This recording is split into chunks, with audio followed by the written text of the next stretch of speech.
AMRA. And what we want to do is basically I was going to give him shower with a bunch of questions, but I know he's got a lot to talk about, so I'm going to turn the floor over to you, Shannon. Thanks, Dennis. Thanks for having the booth here. I'm thinking that you guys need to do this at every show. So, Tim, have these guys go to every show.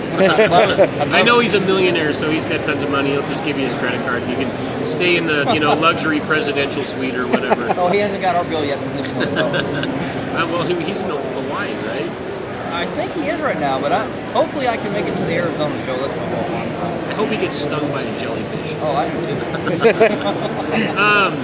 too. Guys, we're here at the Gold Show down in Vegas, and the show hasn't been quite as big as last year, but good turnout, a lot of good people, a lot of friendly faces and stuff. But I gotta say something is that what we have had this show, probably more so than any, we've had more people come up to us and talk to us about the increase in road closures and the number of gates, and it's just stunning. The guy was just telling me just 10 minutes ago outside of Randsburg that there's hardly any roads that he could go to, or not Randsburg, but Needles, that hasn't been closed by the Forest Service. Are they actually locking them? Are they closing them? Do they have a good set of boat cutters? I don't know about that. Maybe they need a truck that says Gate Killer on the back or something like that. Yeah. But that's the number one thing, really, that we're hearing from people up here is the frustration over the land closures.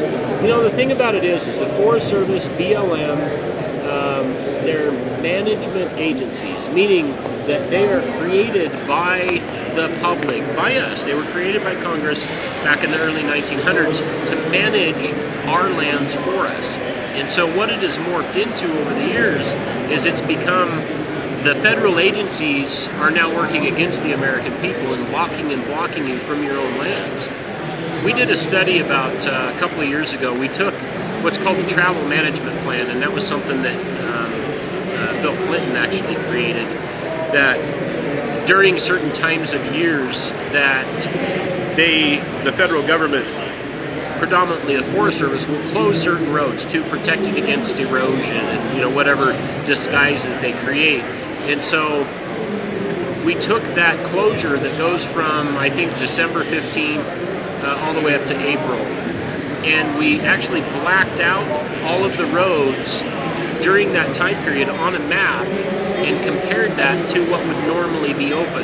82% of the roads during the travel management closure period are closed to the public from their own lands. Wow. 82%, and it's happening all across the country. People have come up to us from Montana, from California, from Oregon, from Washington, Idaho, Arizona, Nevada, all at this show talking about that very same thing. Dennis, I think we probably had 10 people just today come up and talk about it. So that's the thing, is people need to wake up that this is part of a larger agenda, really to basically lock and block you from your own lands. And unless we join together and we join hands against this thing, we'll probably lose it. We got to leave something to the next generation. The way it's looking like, it doesn't look like they're going to have anything at all. I mean, we're already losing everything we got. Elections have consequences, and you know what? This is probably, in my lifetime, this is the most important election, I think, in the history of the United States, because we either go down a road that, in my opinion, was never intended to be what America is turning into. I mean, that's what our Constitution protects against, is the very things that we see, certain people running for office stating that they will do. It's just fundamentally against our founding principles. So everybody needs to vote, but everybody needs to get in this fight. So you got your pocket constitution. This is one thing I really appreciate, because I've seen this book, and I've seen it, from the Bundy Ranch, the boys, and they're talking about the Constitution, and they had this very same book. And I'm so glad that you brought these books and we're handing them out, because I'm going to read them. I want to see, because I need to educate myself, and I think that's what we need with a lot of people. They need more education. You're right. And man, you don't know how much I appreciate you do what you do, because that's what I think is so cool. Well, we pass those out by the case, by the way, every single year. But, and a lot of people come up and thank me, but I want to make it abundantly clear this isn't a one-man show. It's not a one-man effort. We have a lot of volunteers, and we have in my opinion, we've got the best staff of people that we have handpicked over the last 3.5 years that helps us out with AMRA. You know, people like Mike Dahl, Jim Hamilton, Tom Mitchell, Jerry and Connie, Stacy. Everybody needs a Stacy. She's the glue that holds our company together. Oh, yeah. She keeps us in line too. She's very sweet and very just the nicest person. But you know, I've never seen her mad. Thankfully, I've avoided that. So she's not. You know, but, they need a lot of things. One thing that I tell everybody too, and you know, I tell them to fight your life, you know. But you know, you've actually got. I know you've got. I like how you want to places to go. Some you know, when you had controversy with some, I don't know if it was the BLM or if it was USFS. The USFS, yes. Up And in those Idaho? are really, yes, that was awesome. And That's educational, and that's really what we're about. I didn't mean to interrupt you. No, That's the thing, is that we try to lead by example. You know, it's one thing to say, oh, well, you know, we're going to go out and fight for mining rights, but unless you actually do it and you back it up with actions, then people have a hard time understanding what does it mean to fight for mining rights. Well, you know, we got a ton of videos and we do a lot of different publications and writings, but you go look at that one video right there, pretty much says it all about what AMRA really stands for. So the cool thing about it is, and I know what you say, that we can't just say, yeah, you know, don't talk about it, do something. I came out to your event last year in Idaho with Jim Hamilton, and I drove from Indiana to Idaho, you know, to make a statement, and I stood in the water with you guys, you know, and pretty much saying, come rescue me, come get me. I actually sent him a certified letter. All right, everybody. This is where I'll be. I drive a blue and white Toyota FJ Cruiser. I went to I told my wife we brought enough money. I said, this is my bail money. I said, I might be going to jail. Chris is associated. Well, and see, that's the thing, is I think that you just keyed on something that people need to understand is Want to know where to find gold? you have to sue the federal government in order to prove any Over more. in room It's completely opposite. It's upside down. You're guilty until proven innocent now in America on a lot of issues.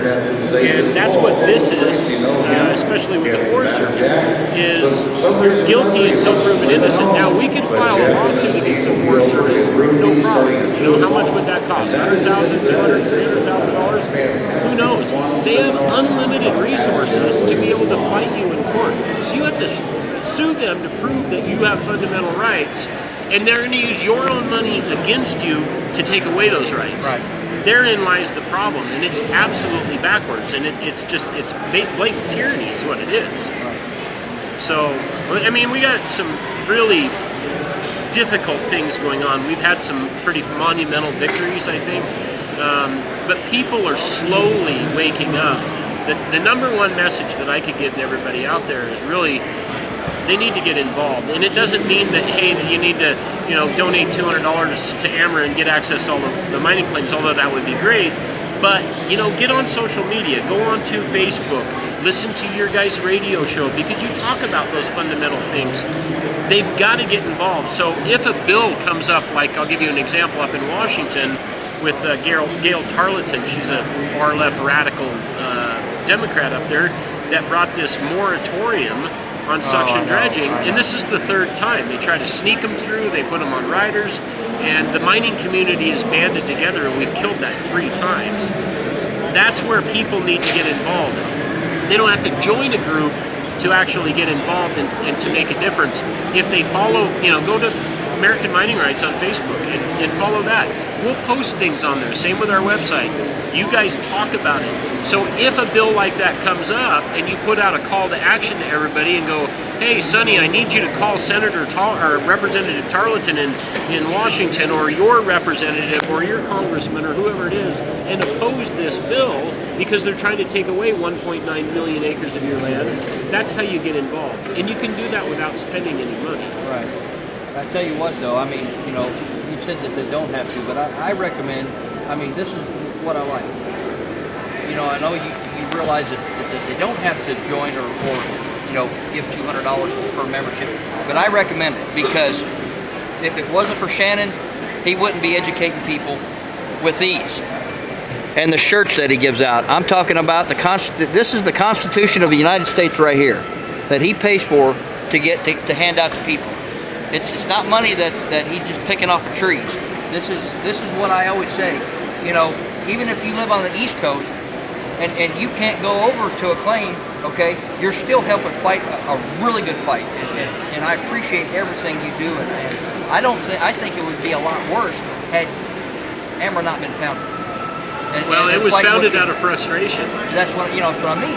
And I think a lot's happened. I think a lot more is going to happen because of what you've done. And well, the funny thing is we look back on AMRA. It is over 3 years old now, and it doesn't seem like it's 3 years is a long time. It feels like a lifetime. I bet it does. But I'll tell you, AMRA was founded basically out of the same frustration that everybody else feels. It was an idea that came up a year and a half before we ever formed AMRA, and it was solely because I couldn't dredge and I couldn't make my living and I couldn't support my family, and that was taken away by an ideology and not science. And that, as far as suction dredging, where I was dredging and making all my money was up above a dam. I mean, 25 miles up above where the dam is, and there's no fish ladder, there's no salmon, there's no steelhead, there's no anadromous fish. Hell, in the summertime, the creek dries up, there's no fish. So why wasn't I able to dredge there? And that was the real frustration. Plus, I would go, gosh, how do I find out what my rights are as they pertain to mining? And, I mean, granted, Jerry Hobbs, who, God rest his soul, he was a good friend of mine. Jerry, I would bug him endlessly. I would call him like 2 or 3 times a week. He got pissed at me, But, I mean, Jerry, he was a friend, and, he would always take the time and he would talk to me. But he was really my only source of information, and so I recognized at that time that we've got to come up with some way to inform everybody else, all of the small miners out there, what their rights are, because if we can inform and let everybody know what their rights are, we become a very powerful force. Because everybody should have the same amount of knowledge that I have in their own head about what they can and they cannot do, what their fundamental rights are. And I tell you another thing, we want you back on the show. We need to get you booked back on the show and get you for a full segment, because I know you've got a lot to talk about, and you probably got a whole lot more to talk about than just this, but we definitely want you back on the show. Well, if you talk to Jimmy and those guys and stuff, they all tell you that I'm just full of hot air. Yeah. It won't be in the next 2 weeks because I'm excited, man. We leave literally tonight. We got the trailer loaded, so after this show, we've got a dredge in there. We got one sitting on the river. I know. We're heading out of here. Hamilton's trying to get me to call in. He keeps telling me, "Come on. You look sick, Dennis. You look sick." I think that you need to pull a hamstring or something on the way walking to your truck tonight, and then you just can't work. That's what he keeps telling me. He's tempting me. I'm telling you. I'm like, I'm this close to calling the airline and saying, "Hey, I need to cancel my flight and postpone it." We got several dredges. We got high bankers. We got extra water pumps. We got everything. So if we have to, we're going to recirc. We're going to do whatever it takes to get to goal. Metal detectors. We even brought the new drone that we picked up. It's to shoot videos. Oh yeah, I remember you telling me about that. This thing is just kick butt. But I'll tell you, I got to tell you a funny story about this drone. I was pretty involved when I was younger with video games, although when I played video games, it was, like Pac-Man and Donkey Kong and crap like that. And it wasn't like flying some, aviation missile. So anyway, we get this drone, and it's, wasn't cheap, and, I got my buddy Mike Walker, he's one of our board members. He came up, and I was building this little tiny home, and Mike was putting it all together, and the next thing I know is he's flying it, and he's looking at it on the iPad, and he's flying around, and there's trees and stuff, but it was open enough. And he's like, "Oh, hey, Shannon, this is really easy," and he's doing all kinds of things, and it's filming. He's flying it from his iPad? Yeah, we fly it right from the iPad. Oh, wow. You watch live video, it'll go a mile away from the iPad, and you'll see live video at the same time. Wow. So we can stand on top of a cliff on a canyon, fly it down the canyon, up and down it without having to hike to the bottom. And it shoots in what's called 4K video. So it's not 1080, it's like the next even better generation. Yeah, beyond that. It's absolutely crystal clear. So anyway, I go over there, and he's like, "Hey, Shannon, here, try to fly this thing." And he goes, "It's simple joysticks, you can do this." And so 15.2 seconds it took me to fly it into a tree and break the propeller on. Oh my goodness. 15 seconds, so. What's good about those drones, as I was told, anybody that has any really good planes, you don't have to worry about trying to sneak up on them. You can fly that sucker right in there, and you can see who's in there and get numbers on cars or anything like that, and not have to worry about getting shot or, you know, those are really cool to have. So. You know, the sad part is, too, is that the government just came out with all this new regulation on these things, too, and so we even had to register. You know, it's like $35 or whatever. Yeah, there's certain ones because if they can fly so high, you actually have to. You've always had to. This one will fly quite high. Yeah, it's been that way for a while. At least over on the East Coast, it has. I think the restrictions, you can only go 250 feet in the air, which, okay, whatever, that's fine. We're only really using it to enhance the video experience that we're doing on YouTube, but over the next 14 days here, we expect to shoot 7 new videos. So, yeah, I can't wait. And, you know, I'm hoping that we find some good gold. And oh, I know you. If you're talking about where you're going, I know you will. Well, we'll see. It's not going to be from a lack of trying because I know this is snow runoff, so I brought the dry suit. I don't care how cold the water is. I don't care. I'll get underwater because I'm not going to get cold. So, and we'll just dredge from dawn to dusk. See how it is. Run a blaster. Good. It's going to be good. You got one of my big boy vials, right? You know, I wanted, no, I didn't. I've got two of those of yours, so you make sure you grab 2, because I got some of your crew members got a couple of them. So I want you to, as soon as you fill them up, I want you to send me a picture. All right. And yeah, that's a good sized vial. Yeah, that holds 17 or 18 ounces. I was gonna say 15, but you know what? Idaho this year. May be possible. If I didn't have to fight with the Forest Service this last year, I probably would have had it to about there. But the Forest Service, just fighting their little schemes that they kept coming up with, trying to keep us out of the water, kept me out of the water for over 6 days. Now, when is that? That's in July, right? July 15th to the 30th is what you guys are doing? July 15th to August 15th is the season. And we just picked up another new claim on that river, but we haven't even announced on our website yet, on the South Fork. So we have 1, 2, 3 claims on the South Fork alone. Actually 4 claims, because I forgot we have a lower one that a guy donated access on. It's a boulder claim. It'd be amazing if we could dredge it. That's the one I'm working really hard to come to, because we've got that outing with Blue in Alabama. If you heard about that or not? It's kind of like, what is it, Jim? It's GPS outing. Yeah, our GPS outing, our Go Prospect Space outing. And Ron Harrison actually had moved from Nevada. Of course, his wife is still in Nevada, and she's still working. And when she gets less than a year, she'll retire and sell the home. But he moved down to Berluzat and got him a little lot right off the river. I can't remember what river that is. I don't know what the river name is. It's got really good gold in it, and he's getting ready to build a nice little cabin or home.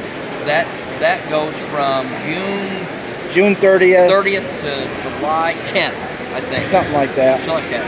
So my plan is to go there and then go out to Idaho. Yes, come up there where you're at.